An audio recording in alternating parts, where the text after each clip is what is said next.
본문은 아마 교회에 한 번도 나오지 않으신 분들이라고 잘 알고 계신 내용일 것입니다. 유명한 내용이 있죠. 동정녀 마리아의 잉태 장면입니다. 너무 잘 아시겠지만 요셉과 마리아는 약혼한 상태입니다. 아직 결혼에 이르지 않아 마리아는 처녀인 상태인 것입니다. 근데 정혼자인 이 마리아가 임신을 하였으니 요셉으로서 매우 당황하고 혼란스러웠을 것입니다. 당시 유대의 법에 따르면 마리아의 임신을 폭로하여 돌에 맞아 죽게 하는 것이 관례임에도 요셉은 이를 드러내지 않고 비밀스럽게 조용히 마리아를 떠나 보내려고 합니다. 근데 주의 사자, 즉 천사가 요셉에게 나타나 이 일이 어떻게 된 일인지를 알려주는 것입니다. 본문 20절이죠. 천사가 마리아의 임신이 어떤 연유에 기인한 것인지를 알려줍니다. 성령으로 된 것이라고 말합니다. 예수님의 탄생으로 시작되는 신약의 역사, 수많은 이적과 표사, 하나님 나라에 관한 예수의 권위 있는 말씀들, 이러한 것들로 가득 찬 예수의 공생의 사역과 이후 성령을 받아 행한 사도들의 그 복음 전파 사역, 그리고 다시 오실 예수님, 재림 예수와 심판에 관한 그 요한계시록의 말씀들, 이 모든 것들은 오늘 이 말씀, 성령으로 된 것을 넘지 않으면 절대로 믿어질 수 없는 것입니다. 예수를 믿는 신앙의 첫걸음은 바로 성령으로 잉태된 것을 믿는 것에서 시작됩니다. 하나님은 당신의 아들이신 성자 하나님을 이 세상의 구원자로 보내시면서 인간의 어머니로 마리아를 택하였지만 인간의 혈연적인 아버지를 두지 않았고 결국 그분은 하나님의 아들이며 동시에 인간 여인의 아들, 여인의 후손, 즉 완전한 하나님이자 완전한 사람으로 죄는 없으시나 육신을 입으시고 사람들 사이에 오신 것입니다. 이것이 성육신의 신비입니다. 신비이기에 우리가 그리스도 예수의 동정녀 탄생을 우리의 머리로 설명하려고 한다면 바로 벽에 부딪히고 맙니다. 인간의 머리로 아무리 과학이란 이름으로 이를 설명하려고 해도 또 인간의 감성으로 아무리 문학적 예술적 표현으로 이를 설명하려고 해도 사람의 능력으로는 설명이 될 수 없고 증명될 수 없는 것이 동정녀 마리아의 잉태입니다. 이것이 예수에 관한 우리 믿음의 첫 걸음입니다. 만일 이 중요한 하나님의 역사하심을 부인한다면 예수님의 모든 기적과 표사, 그분의 말씀이 부인될 것이고 이 동정녀 탄생이 믿음으로 받아들여져야 성경의 모든 말씀이 우리에게 믿음으로 주어지는 것입니다. 오늘 본문에서 등장하는 이 성령, 헬라어는 푸뉴마, 히브리어로는 루아흐, 바로 창세기 1장 2절 하나님이 천지를 창조하실 때 성령님이 운행하신다고 하죠. 수면 위를. 이 1장 2절에서의 그 창조 역사에 운행하였던 그 성령입니다. 그 성령이 또다시 역사하십니다. 첫 창조 사역에 동참하셨던 성령이 마리아의 수태에 역사하셔서 하나님이 인간의 몸을 입은 예수 그리스도를 탄생케 하는 것입니다.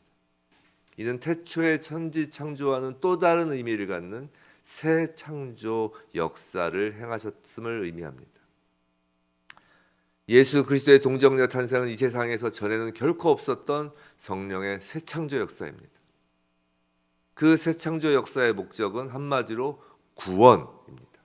그것이 바로 예수라는 이름입니다. 본문 21절이죠. 마리아의 몸에서 태어날 아기의 이름은 예수입니다. 예수는 히브리어 이름 여호수아에 대한 헬라어 음역인데 여호수아는 히브리어로 여호와는 구원이시다라는 의미를 갖습니다. 21절 본문에서 나온 말처럼 죄로부터의 구원이 그 이름에 담긴 주요 의미입니다.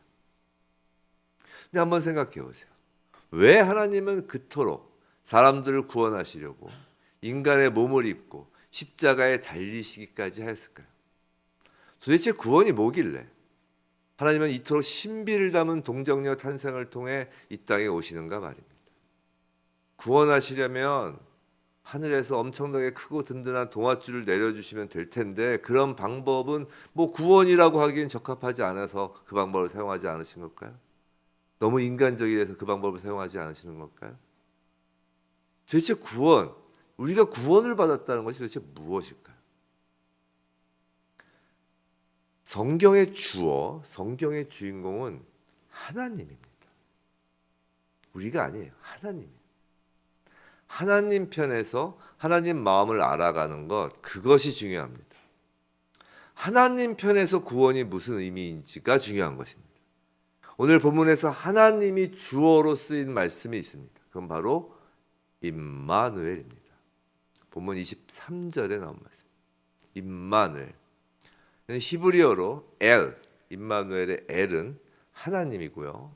누는 우리와라는 뜻이고 임은 함께라는 뜻입니다. 즉 임마누엘, 하나님이 우리와 함께 계시다입니다. 주어가 하나님이십니다. 예수가 임마누엘이라는 건 주어 되시는 하나님이 우리와 함께 계시는 것을 의미합니다. 단순히 나가 아니라 우리. 이것이 하나님 편에서 보는 구원의 의미입니다. 하나님이 자기 백성들을 구원하시는 건 하나님이 함께 하시는 것입니다. 성도 여러분, 구원이란 인간 편에서는 죄에서 해방되는 것, 살아나는 것, 생명이지만 하나님 편에서는 사랑하는 백성과 함께 하시는 것입니다. 하나님은 한 번도 에덴 동산에서 함께 거닐던 아담을 잊어보신 적이 없습니다. 아담의 뜻은 사람이란 뜻입니다. 히브리어로 그 원어 뜻 자체가. 이 사람을 향한 하나님의 궁극적인 목적은 바로 임마누엘, 하나님이 우리와 함께 하심인 것입니다. 하나님께서 모세를 통해 하나님의 백성으로 상징되는 그 이스라엘 백성을 애굽에서 구출하신 이유도 하나님이 명확히 밝히셨어요. 출애굽기 29장 46절인데요. 출애굽기 29장 46절. 제가 읽어드릴게요. 그들은 내가 그들의 하나님 여호와로서 그들 중에 거하려고 그들을 애굽 땅에서 인도해 낸 줄을 알리라. 나는 그들의 하나님 여호와니라. 하나님이 그들 중에 거하려고 애굽 땅에서 인도하여 낸 것입니다. 성소를 또 왜 지으라고 하셨을까? 역시 출애굽기에 나옵니다.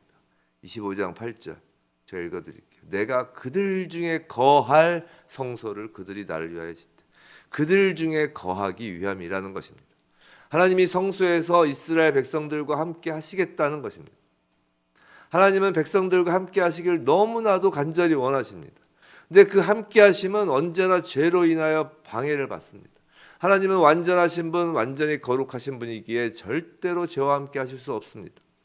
창세기에 아담의 원죄 때도 그러하였고 노아 홍수 이전에 그 셋의 자손들의 타락도 그러하였습니다. 아브라함의 이제 후손들인 이스라엘 백성들도 마찬가지였습니다. 그리고 더 이상 하나님이 함께 하실 곳이 없으신 것입니다.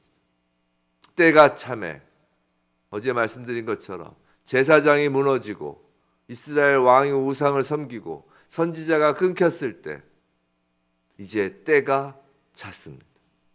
하나님이 직접 인간의 육신을 입고 오신 것입니다. 우리와 함께 하시기 위해서 말입니다. 그것이 하나님의 사랑입니다. 성도 여러분, 하나님께서 저희와 함께하고 싶어 하시는 그 열정, 그 사랑을 아시나요? 절대 우리를 포기하지 않으시는, 끝까지 함께 거하고자 하시는 그 애절한 마음을 임마누엘이란 이 말씀에서 깨닫기 원합니다. 하나님은 아담을 잊지 못하십니다. 그 아담과 거닐던 에덴을 떠나지 못하시고 매일같이 그 이름을 부르십니다. 아담아 아담아라고요.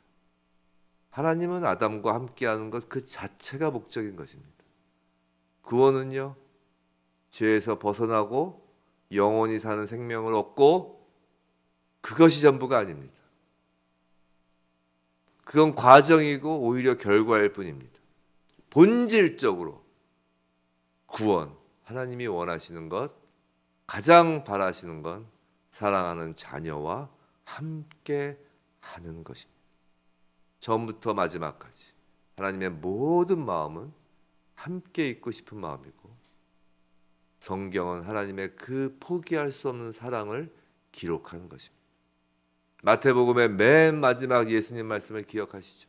마태복음 28장 20절. 볼지어다 내가 세상 끝날까지 너희와 항상 함께 있으리라 하시니라.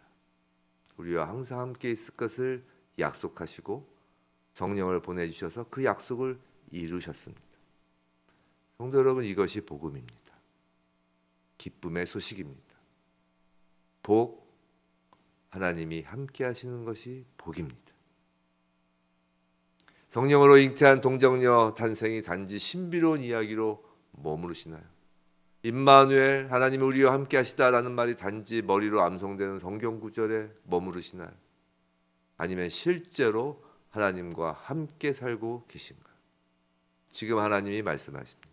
난 너희와 함께 하고 싶다. 누가 나와 함께 살겠니라고. 이 물음에 어느 분이 아버지, 저도 아버지와 함께 살고 싶어요. 저도 아버지와 함께인 것이 무엇보다 좋아요라고 어느 분이 말하겠습니까? 이 새벽에 그 말을 하나님께 드려보지 않으시겠습니까? 아버지와 함께하는 예배 시간이 너무 좋고 아버지와 함께여서 너무 기쁘고 말씀 읽고 기도하는 시간이 너무 좋고 아버지와 함께하는 것만으로도 세상 부러울 것이 없어요 라고 고백하는 저와 여러분이길 바랍니다. 오늘 하루 하나님이 함께 하시는 것만으로도 기쁘기 그지없는 저와 여러분이길 주님의 이름으로 축원합니다.